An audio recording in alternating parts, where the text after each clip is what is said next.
Hello, critics, non-critics, and friends. Welcome to the Film Optix podcast, where we take a glance into blockbusters, indie films, and everything in between. I'm your host, Christian, and as always, I'm joined by my good friend / my co-host, Devin. And today we're here to break down and give our insights on Black Panther, Wakanda Forever. And before we begin today's episode, you can listen to our podcast on podcast platforms around the internet. That includes Apple Podcasts, Spotify, Google Podcasts, and more. And if you are a new or seasoned listener to the show, we would love to hear from you guys. Follow us on Instagram, and can't follow us on Twitter as of right now. We're going through a few technical difficulties, but our Twitter handle is still Film Optix. That is Optix with an X. I think our Twitter account got blipped.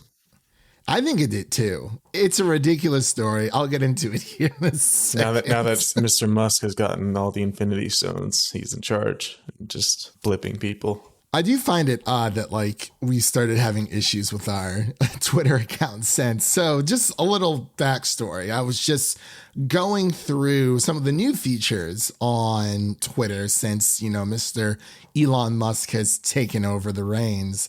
And it prompted me to add our birthday. I was like, oh, okay. So I think we joined the we created the Twitter account in February of 2018. And then it asked me, oh, you sure you want to change this over? I was like, yeah. And then out of nowhere, our account is locked because apparently you had to be at least 13 years of age or older to join Twitter if you're adding a birthday. And I'm like, but why didn't it just give me an error message saying, oh, anyone below, does Twitter really think we're 4 years old? That's my question. So as of right now, our Twitter account is technically, they said it's locked. I reached out to them. They gave me a form to fill out. Hopefully things will go back to normal. If not, we might just have to create a new Twitter account, which really, really sucks, but I'm hoping that we can get it all figured out. But it was, I don't know what, it was the most ridiculous thing ever. I was just trying to add our podcast birthday because we're labeled as a podcast, professional account on Twitter. And I'm like, okay, so that should tell Twitter, at least me working in IT, that would tell me, hey, the system should be oh, this is a brand account, essentially. That's really what they are. But for some reason, yeah, I guess I done goofed. It's very odd, but that's the long and short of it. And we're going to be pushing content. I'm just pushing content on my personal Twitter, which is C. Eulenberg. So yeah, it kind of sucks, but we're just going to persevere. And if we can't get it back, we're just going to have to endure and survive and adapt to probably just recreating and getting a new Twitter account up and running. So, luckily it's his Twitter account. It's not the podcast. So that's what I really care about. But Devin, outside of my craziness that's been going on, how have you been, man? You went to go see Black Panther, Wakanda Forever. How's your week been overall? Yeah, I took the Pops to go see that, and we had a good time. It was a nice packed theater, and the crowd seemed to enjoy it. A lot of laughs. Definitely some tears. There's a few moments that can really get to you, and it hits hard. But we'll discuss that later. Overall, just an average week. How's your week been? Outside of the whole Twitter thing, it's been good. I picked up God of War Ragnarok. I've been playing a little bit of that. I am 3 hours in so far. I'm loving everything about it. It's a great game. It's been a while since I've picked up something, which is odd because I also picked up Gotham Knights, played it maybe twice, have not gone back. I'm not sure if you have. I'm about 5 hours in. Oh, see, you're way I'm an hour into Gotham Knights right now. It's not fun. But other than that, yeah, just been, working and, doing the podcast. Well, obviously with you, but other than that, man, I've just been trying to broaden my horizons. I'm looking for a new show to watch, a brand new show I've never seen before. And I was talking to my buddy about it the other day. He told me to check out the Narcos series. I'm not like a big very, very convenient timing with this movie. I know, right? Right. But I went to go see Black Panther twice. I went yesterday as well because it was just first time viewing it. I dozed off for like a few minutes. I'm not gonna lie, it was a long work day. It was a long movie at a late time for our screener, so you can't blame me there. It was only like maybe 5-10 minutes, but I still wanted to see it again before we hopped on the show and talked about it. But yeah, my week's been pretty good overall. Just keep it on, keep on keeping on. That's all you really can do. So for anyone here who is new, I do apologize. We're going to get into our Black Panther Wakanda Forever review here. The way we usually go about this, we usually go into our initial reactions first, which is our non-spoiler section. Then we get into spoilers, and we'll let you guys know once we get into spoilers ahead of time. Then we'll get into like our final thoughts and then our ratings of the film. And then we have like a few call to action things that we do, kind of just wrap up the podcast in its entirety, or the show or the episode, however you want to slice it.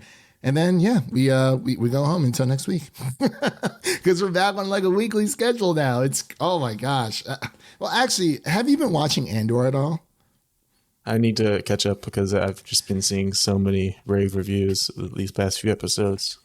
Yeah, I have as well. Not like I haven't seen a lot of people tweeting about it, but I've seen people tweeting about it. It's just not as big as, I don't know, but I do want to check it out.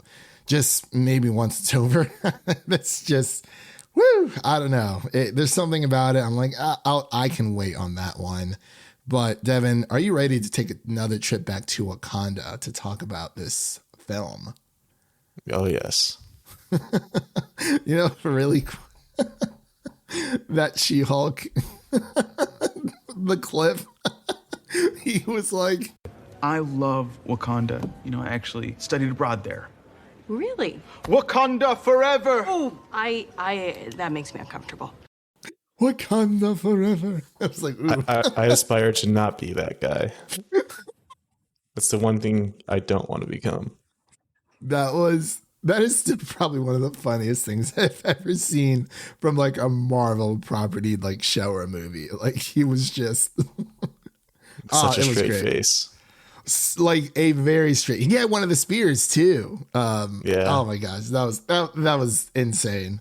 But ladies and gentlemen, we'll be right back after this introduction to Black Panther: Wakanda Forever. Stop! Right there! Who are you? And how did you get in here? This place is amazing. The air is pristine. And the water.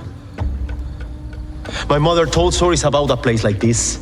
A protected land with people that never have to leave, that never have to change who they were. What reason do you have to reveal your secret to the world? I am not a woman who enjoys repeating herself. Who are you? I have many names. My people call me Ahkukunkan. But my enemies call me Namor. And we are back with our Wakanda Forever review. Again, we have Ryan Coogler coming back to direct this film, and he's also credited as a writer on this film alongside Joe Robert Cole, and stars Letitia, Wright, Angela Bassett, and Tenoch Huerta. I think that's how you pronounce it. I'm just going to go with that and keep rolling with it. And the story is as follows. The people of Wakanda fight to protect their home from intervening world powers as they mourn the death of King T'Challa. So, like I said before, we're going to get into our initial reactions first. So, Devin, give me your initial reactions about this. What did you think of this movie? Yeah, we knew going into this that Ryan Coogler basically had an impossible task, just trying to put together a sequel to one of the biggest movies ever made. Like, just the cultural impact the first one had. It was a moment in time that won't be forgotten. And then just to have, it was just 2 years ago he passed away, Chadwick Boseman, and it still hurts today thinking about it. But within those 2 years for Ryan Coogler to be able to basically start from the ground up, had to rewrite the entire story because he already had it entirely written. So he had to start over and build a story from nothing, basically. And he had to do that while balancing everything the MCU threw at them, like all the classic Marvel, setting up different storylines, setting up future shows and movies. He added that all in perfectly.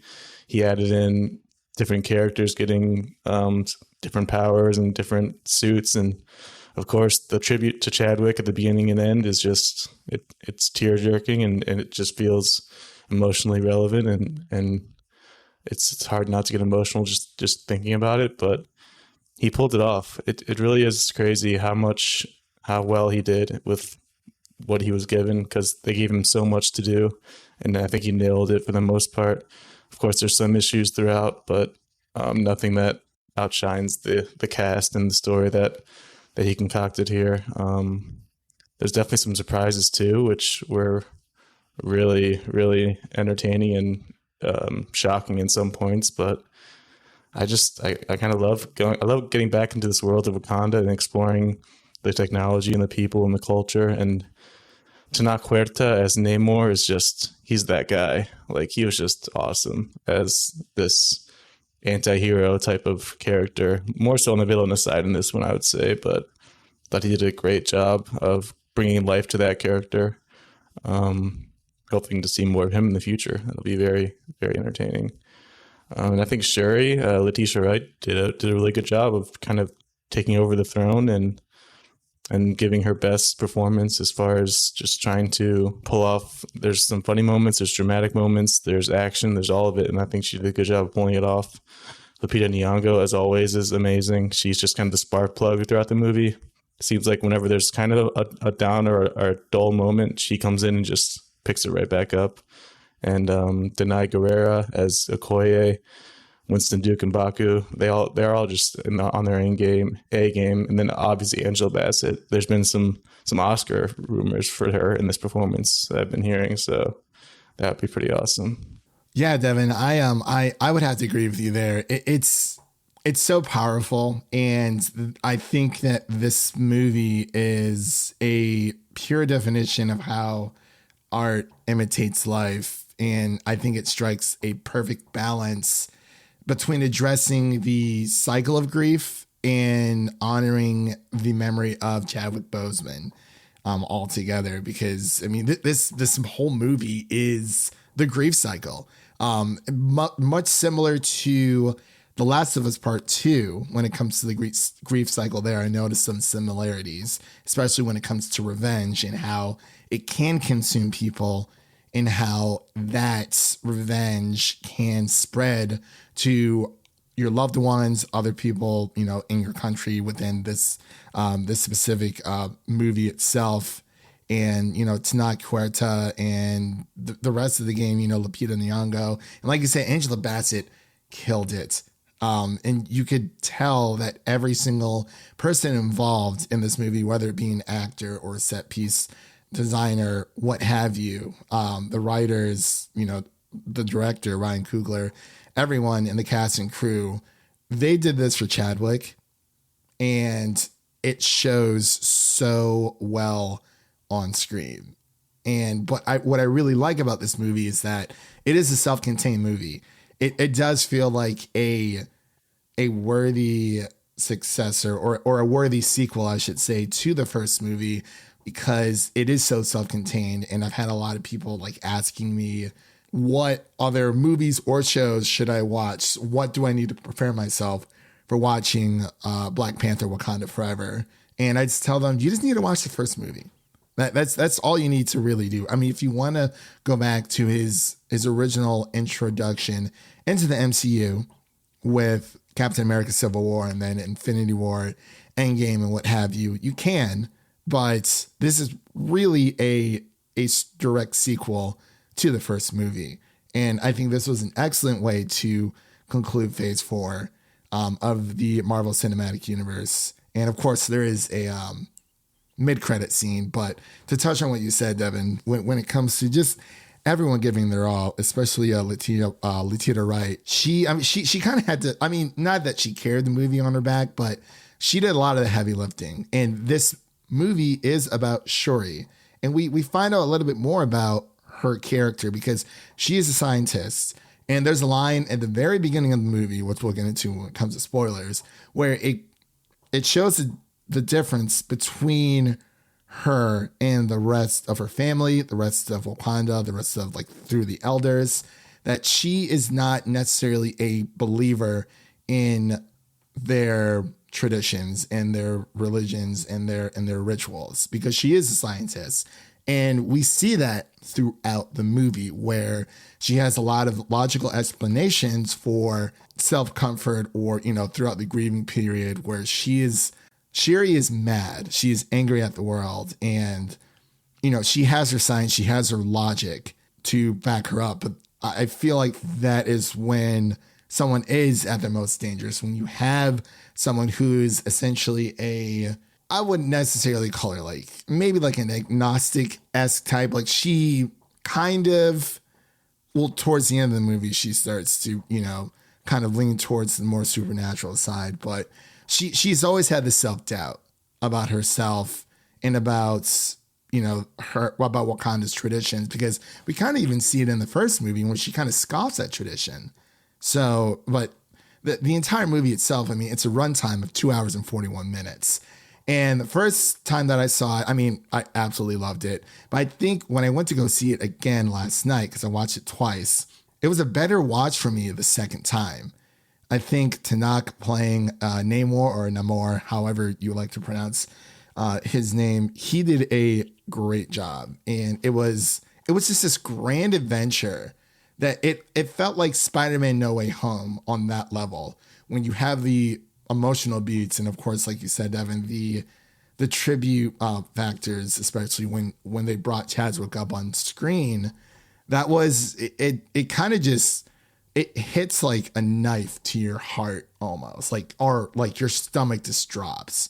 But at the same time, I feel like they have immortalized Chadwick in this universe on screen, and the opening was perfect. Yeah, I was just going to mention the opening. You were talking about how Shuri kind of has doubts about the more spiritual aspects of her culture because she's more into science and the factual nature of science. But the opening scene where she's in the elevator, you can hear, all you hear is her praying that her brother makes it out. That just shows how much she cares about him. She's willing to do whatever it takes, even if it's something that she's not fully invested in spiritually. Yeah, and I'm gonna pull an Avatar here because I think I brought this up on a few other episodes, but in A Legend of Korra, where Korra is she's mastered 3 of the 4 elements. She can't airbend, but she hits a very low point in her life. And there's a line in the movie, well, not the movie, but the series, where she's talking to Avatar Aang. And Aang says, when we hit our lowest points, we're open to the greatest change. It's something of that nature. I can't remember if I'm paraphrasing or not, but that's the gist of it. So I feel like Shuri, when things get hard, it's like she will take anything, like you said, to save her brother's life. But we'll get into when it comes to spoilers, but gosh, there's just so much to talk about. But I do agree. It's like when times get hard or things get tough, when she's in a bind, she will just, throw it out there. Whatever can help her in that moment. She was trying to save her brother. She was not trying to save the Black Panther. And, but it's so powerful. It's so crazy. Well, I feel like we're getting into that spoiler section, but was there anything else you wanted to mention before we head into our spoiler section of this movie? Yeah, we just got to dive in. There's so much to talk about.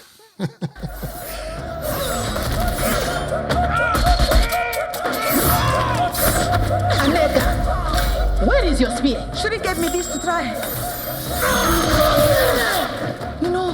I like them better. Our foremothers gave us this spear because it is precise, elegant, and deadly. It will not change under my watch. Yes, General. I told you not to bring them. Do you want to start with the mid-credit scene towards the end, or did you? I mean, how do you want to break this down? I was gonna go to the opening credits with the typical Marvel logo, but it's just all Chadwick. That's kind of the first one where you just feel the tears coming, and all you hear during it is like a slight like wind, like breezing around, and then as the movie goes on, and Ramonda talks about how when she feels the wind, she kind of feels T'Challa with her, and that all connects even at the end with the mid-credit scene as well.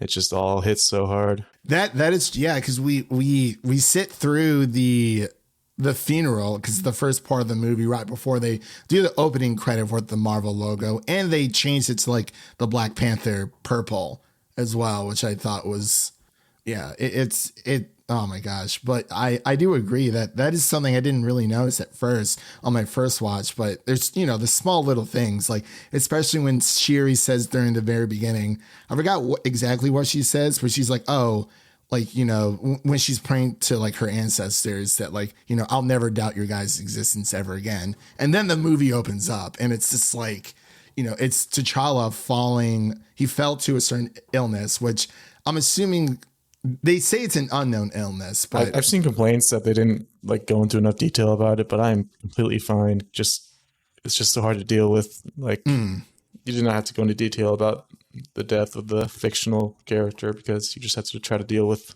the real person, and they did it the best way they could. I think you don't have to explain the death. Like we understand because it's relevant, but like I said before, it's literally art imitating life. Unfortunately, Chadwick Boseman was taken from this world far too soon. And it was a unknown illness, at least to us, the fans, his outside of his family. It was an unknown illness to us.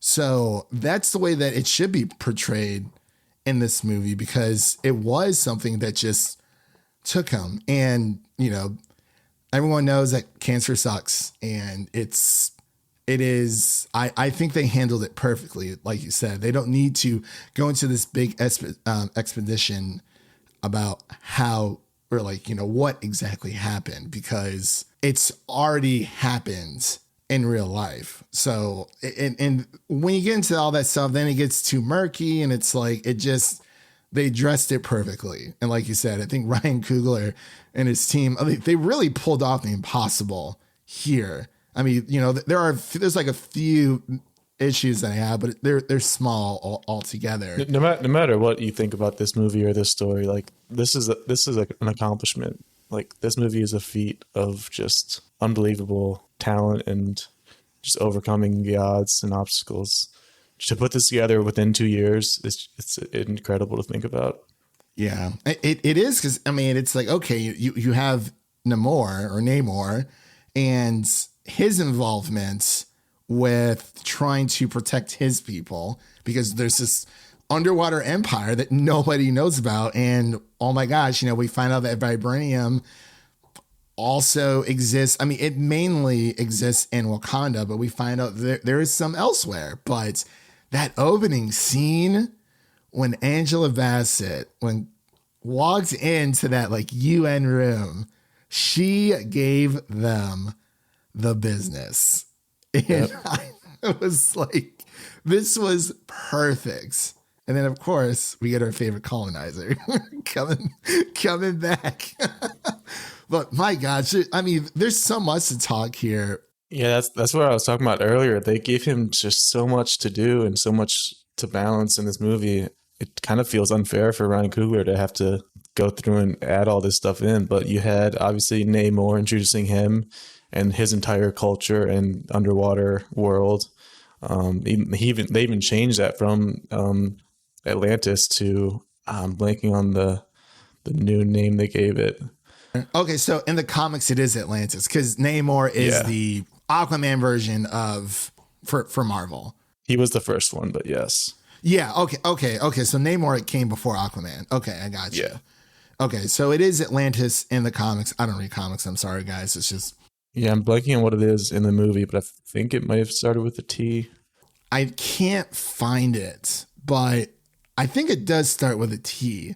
I'm blanking because I can see because they said it in the film. Yeah, they said it and showed it a few times. Yeah, but I mean the underwater kingdom, it looked so beautiful. Like Yeah. I was really glad that we were able to. We have these two great kingdoms. The kingdom of Wakanda and the country of Wakanda, in all of its glory, like this land based, this surface based empire, and then you have this underwater empire where it's like, oh, it's not just you go down a few feet in the ocean. Like no, like you're like.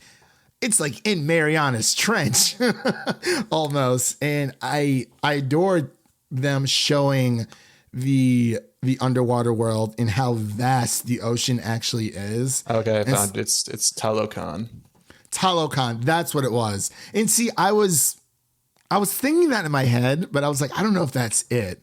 Yeah, it is Talokan because he gives that big speech where Namor has like the big I guess it's his crown. That was insane. Like he gives this huge speech where he's like, hey, the government has this device that, finds vibranium. But I guess that was kind of the thing I was kind of iffy on. I'm like, okay, so Namor wanted to find the device that detected vibranium to protect his people.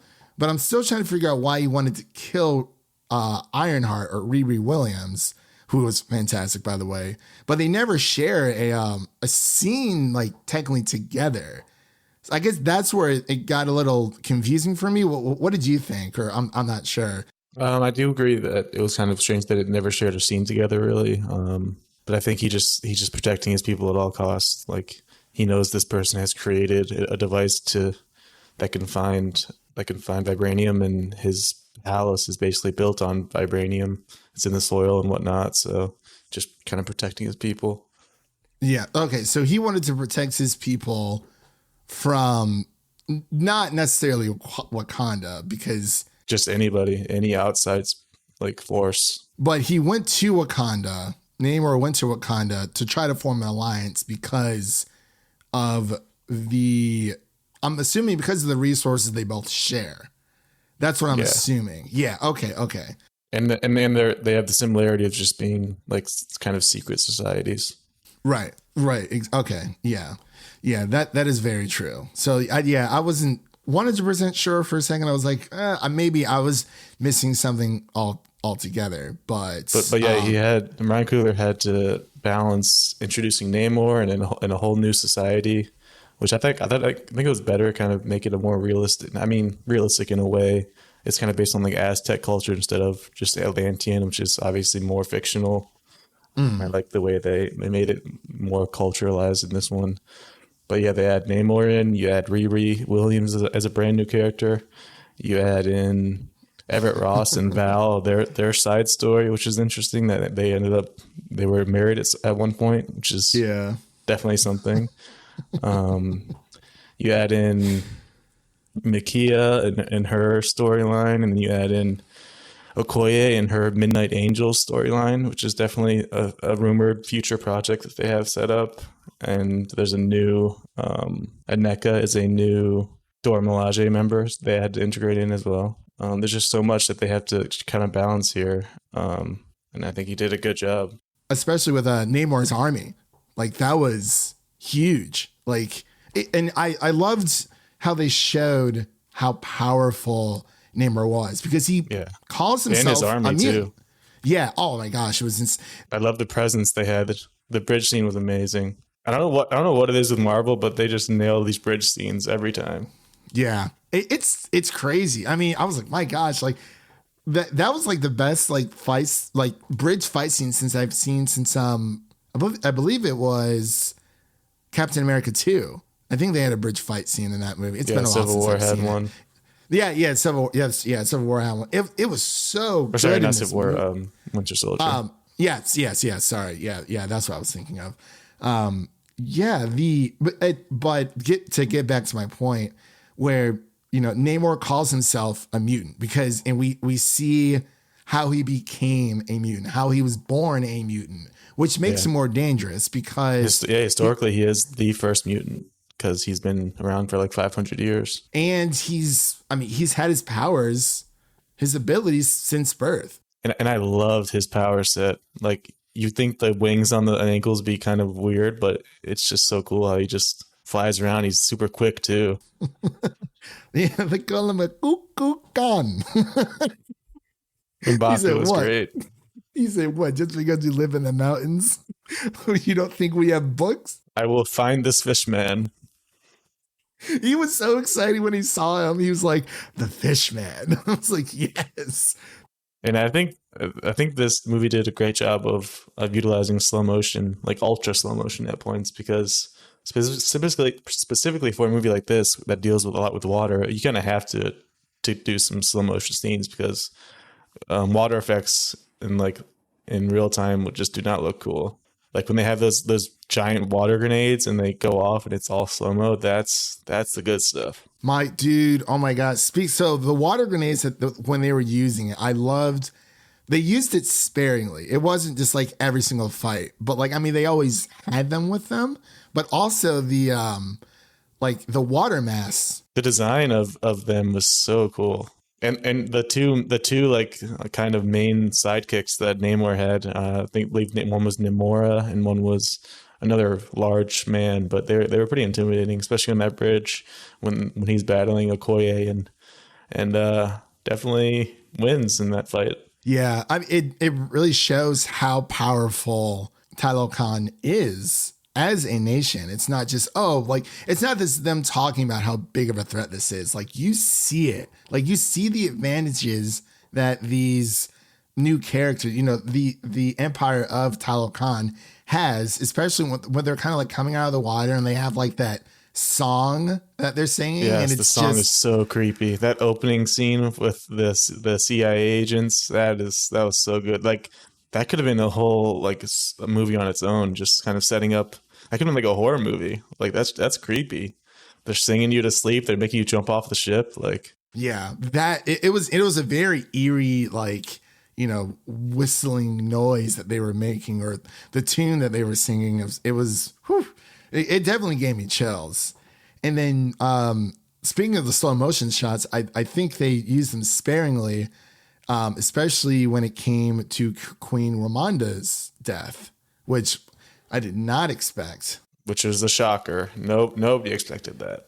I didn't. I was like, man, she technically could have lived but it's like Riri would have died. So it's like one or the other.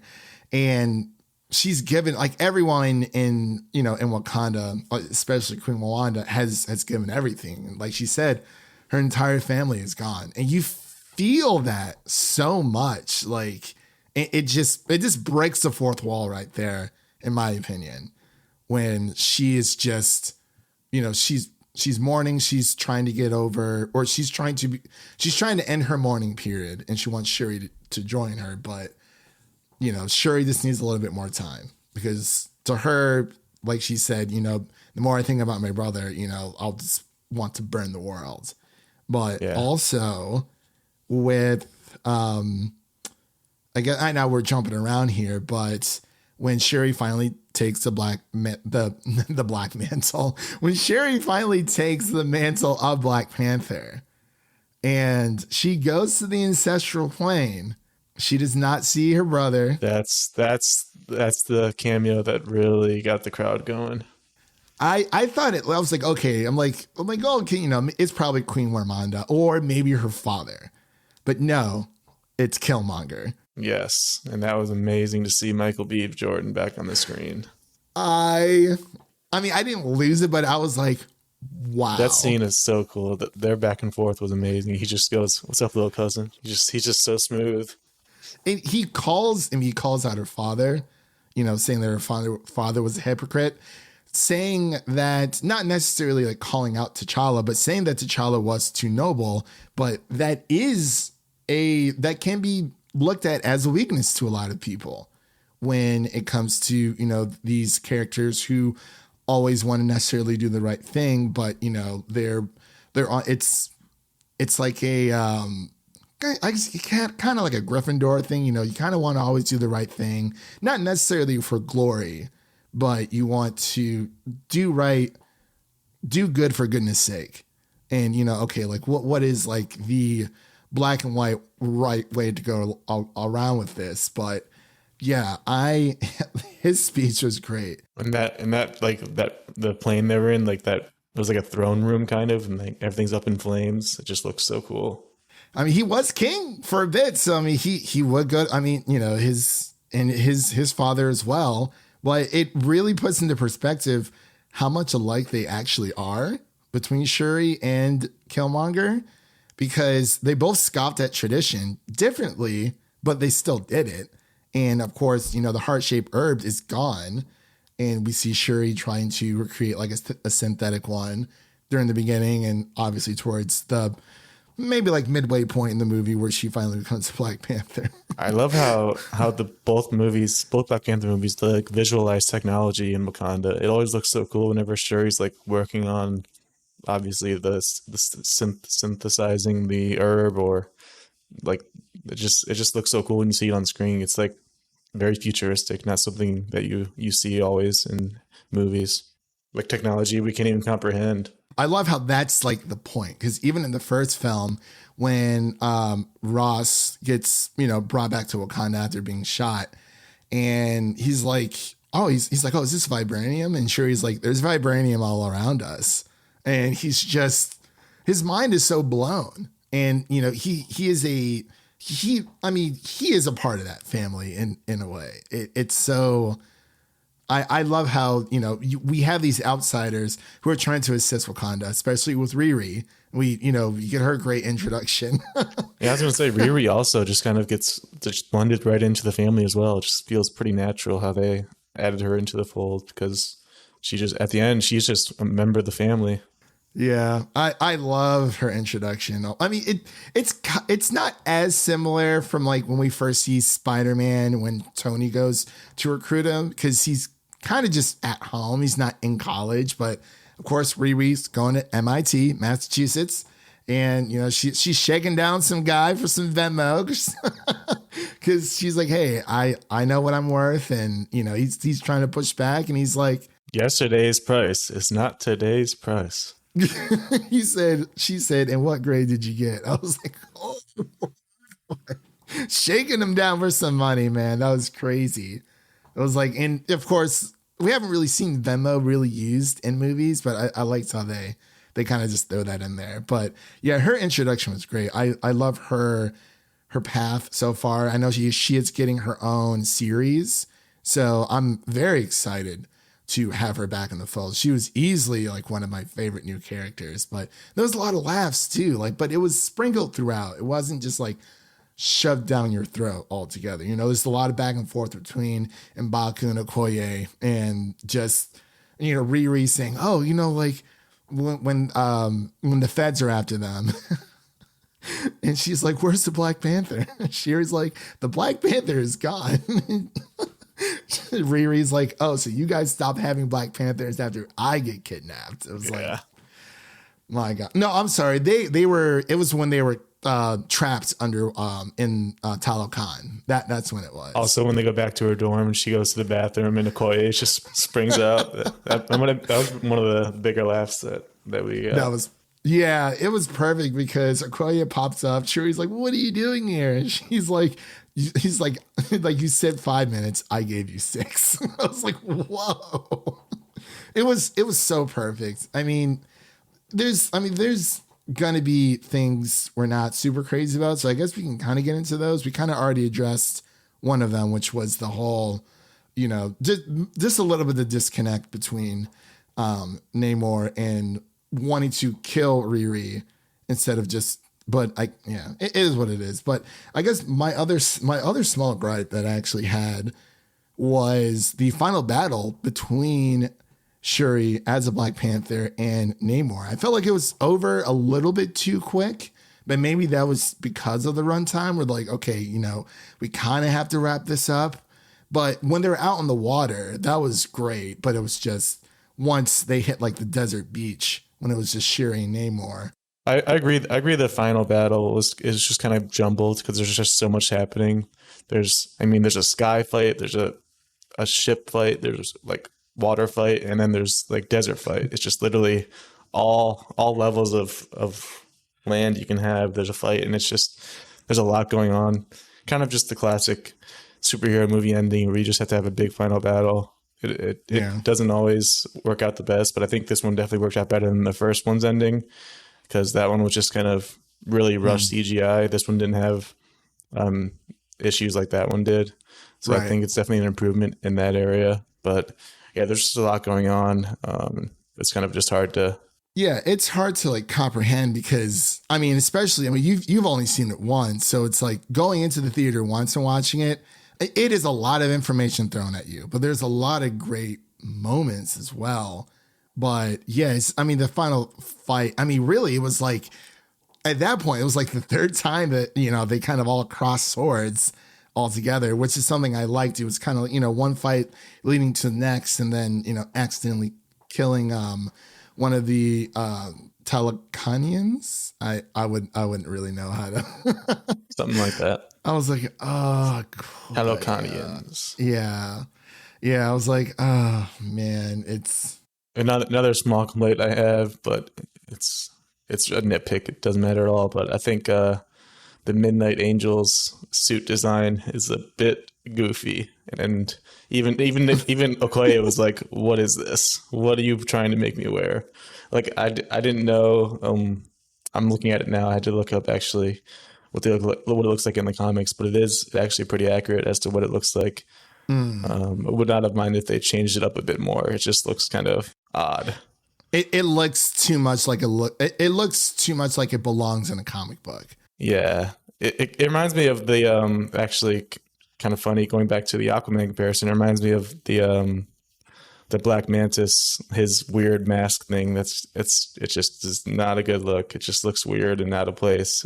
Like similar kind of weird mask here. That is true. Yeah, and it's I appreciate the comic book accuracy, but like not everything needs to be that comic book accurate. We kind of saw it in WandaVision where, they're for the Halloween episode where they dress up in like their OG like comic book character outfits, which it made sense then because it was Halloween. But yeah, like it still looked cool, but yeah, I agree. The Midnight Sun, it just looked too much like they just ripped it straight out of the comic book, but that's what they wanted to go for. So it is what it is. I'm excited if they end up getting a series though, because it'd be cool to follow them.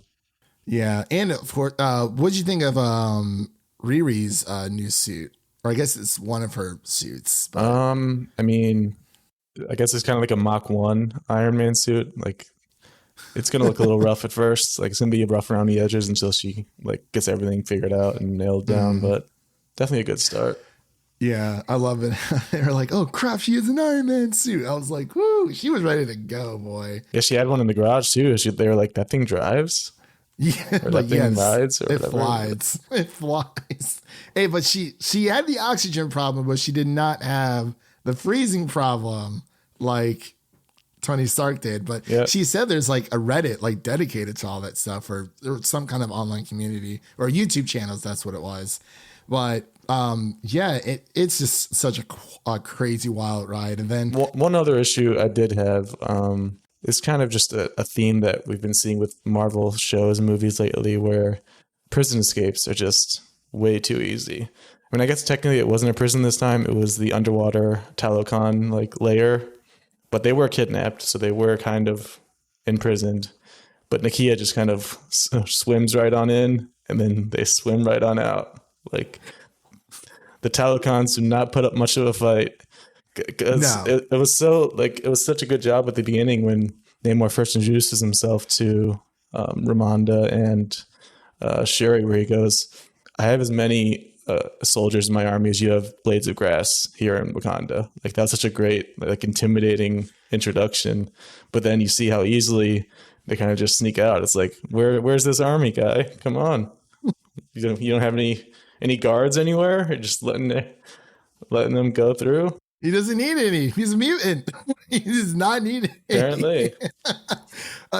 Man, when he first pops out of that water, it scared me for a second. I was like, oh, Like, my gosh. But yeah, that is a very good, that's fair because yeah, it seemed that, nobody could find where, they were being held captive. When they finally do, Nakia is the one who comes in to saves them. And of course, us learning that she did not go to T'Challa's funeral, but for reasons we'll talk here about in a quick second. But yeah, she kind of just like slips in. I'm like, oh, cool, she's there. And then she's like, okay, we got to go. And it's slip out. Yeah. I mean, but I guess they kind of just did that to kind of move the plot a little bit further on. But yeah, I do agree. Prison break scenes. Speaking of prison break scenes, I can't remember if there's a great prison break scene in Daredevil. I can't remember if it's in season 2 or season 3 though. I don't think it's in season 1. You finished season 1 already or no? Yeah. Oh, you did. Okay. But yeah, we'll definitely talk about that some other day. But yeah, overall, actually, let's get into really quick before we kind of give our final thoughts and ratings here. We have to talk about the mid-credit scene, which, we kind of get where Shuri is Black Panther, but she does not want to rule. She does not want to become queen. And Baku wants to challenge, so maybe he'll probably be like the next king, at least for now. But we find out that Nakia and T'Challa had a son, and that T'Challa prepared Nakia and his son Toussaint, which is his Haitian name, for his death. But his true name is T'Challa. That's when the tears start to form. Yeah, and he was in the movie a little bit earlier when Queen Ramonda first goes to Haiti or Haiti. I didn't notice that. Yeah, he's one of the it's like one of the little kids that are like kind of running around. He's in there for like a few seconds for sure. Well, I only noticed that on my second watch, but yeah, he comes through, and I think that was a perfect way of Marvel having their cake and eating it too, because there were so many people who wanted T'Challa to be recast, and there was, talk that Chadwick did want someone else to kind of, replace him after his passing. They could not have balanced it any better than they did, because there are a lot of people, and I disagree completely that he should have been recast for this movie. There's just no way they ever should have done that. That's just a hard no for me. I'm glad they went this direction as far as giving the Black Panther mantle down to Shuri, which is also just makes sense as far as the accuracy of it goes, and just the familial bond they had and their connection. But they set it up to where they can have that be a storyline for now, but then 5 years, 10 years down the line, they have a Black Panther ready to go. They have a T'Challa Jr. Yeah, and I think it also adds into the factor that Marvel and Ryan Coogler and the rest of the cast and crew, they just weren't ready to move on quite yet. And I mean, obviously, there was speculation. Like some people were saying, I've seen online that maybe a different T'Challa from like a different multiverse could come through, and I was like, I mean, that is an option, but the way that they handle it here was way more organic in the sense, because time had passed between Black Panther, the first one, and then everything that happened in Infinity War and whatnot up to Wakanda Forever. But I think they definitely stuck the landing, and when they are ready to reintroduce T'Challa, T'Challa Jr.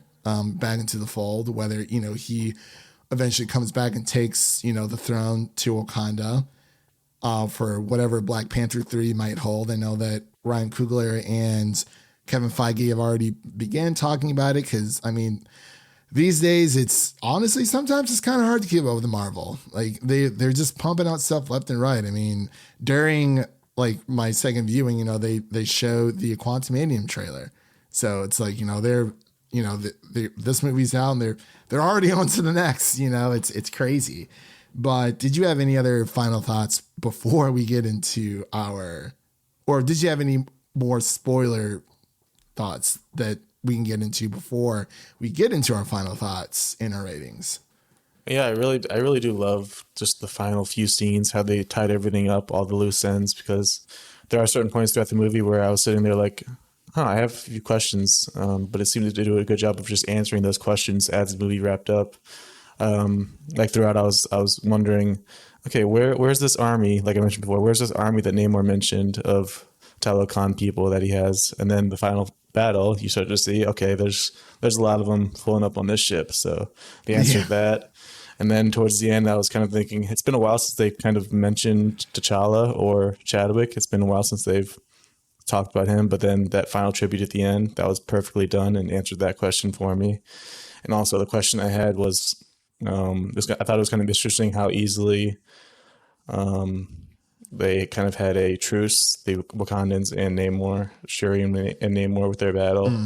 But then it kind of shows the aftermath where Namor's kind of still thinking about the future, and he's kind of thinking that maybe they'll team up and have to fight a battle at some point in the future, and there might be some ill intent from him on that end, depending on how much of a villain they want to make him, because he could definitely do some damage if he could kind of leak out to some information about Wakanda if he wanted. If you think about it, if he wanted people to attack Wakanda, then he knows Wakanda would ask for their help, and then they could try to like plan out their domination that he was ultimately looking for at the beginning there.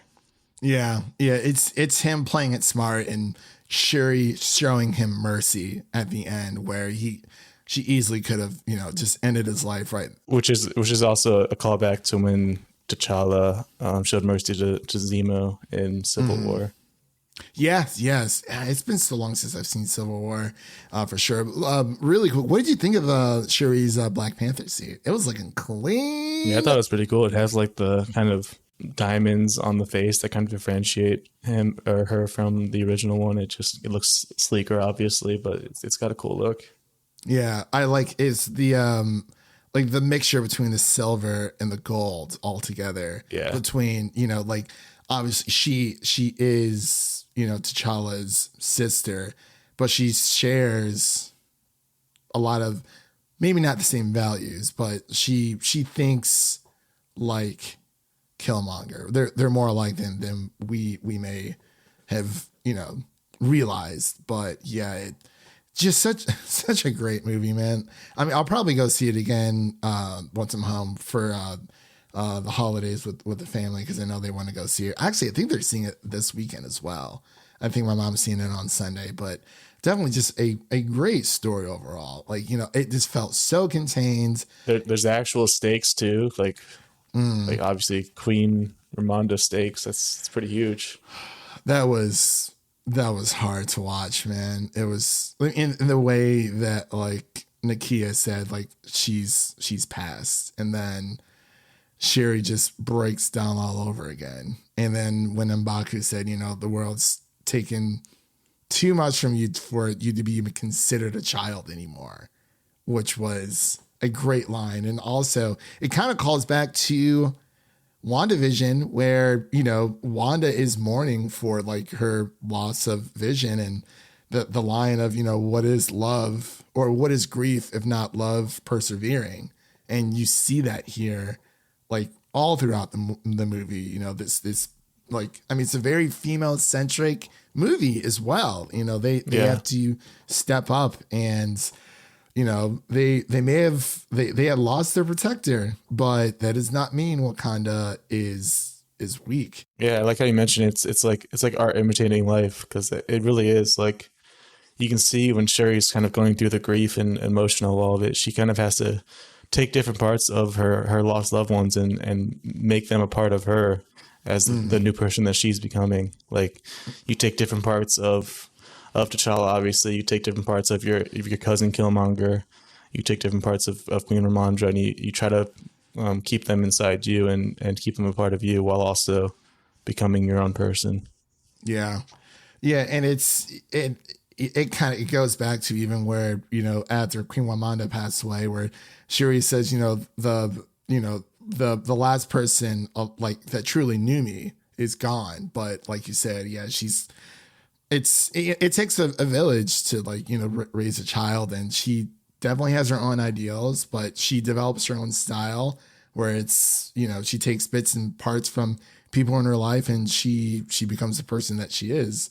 And yeah, like we definitely see that like at the very ending. It was, oh my gosh. And Haiti was beautiful as well, like what they had shown. But man, oh man. Nakia was so good. Lupita is just top tier. Her reasoning too for not being at the funeral. She's like, you know, to everyone, you know, he was King T'Challa, Black Panther. And she's like, you know, to me, like he was everything. So she had to step away. Of course, you know, she had her child as well, but it's like, you kind of just need to, you know, be on your own. And she even said that they talked about it before his passing, what the plan was. Mm-hmm. Yeah. It's so heartbreaking, but gosh, I'm loving this movie more the more that we talk about it. But let's get into our ratings here, because I feel like we've kind of already covered our final thoughts already.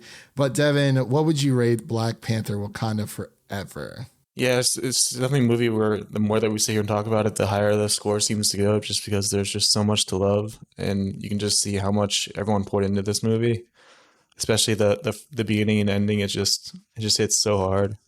And I'm glad they gave him the send-off that they were able to. So I'm going to give it like a strong 88. Like, there are obviously a few issues that I've had. It wasn't perfect, obviously, but they did the best job they possibly could have. Ryan Coogler and company, of bringing all of this together into this cohesive story that, for the most part, works and continues the world of Wakanda into the future.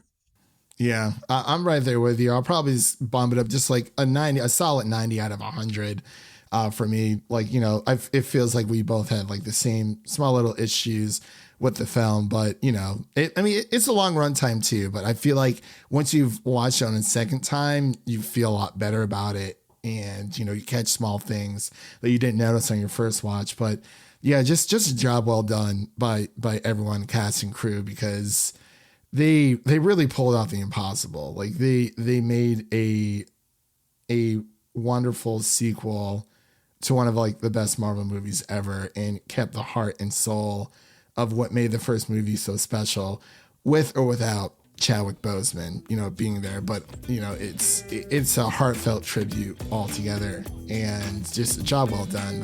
A perfect way to end Phase 4. And, you know, I guess we're going to be gearing up for that Christmas special and Quantumania coming out soon. But yeah, so 88 from Devin out of 100 and a 90 out of 100 from me. But with all that said, that concludes today's review of Black Panther: Wakanda Forever. If you like what you heard on today's episode, please subscribe to our podcast on your favorite podcast platform of choice. And make sure to share an episode of our podcast with a friend, whether it be your mother, your brother, or your significant other.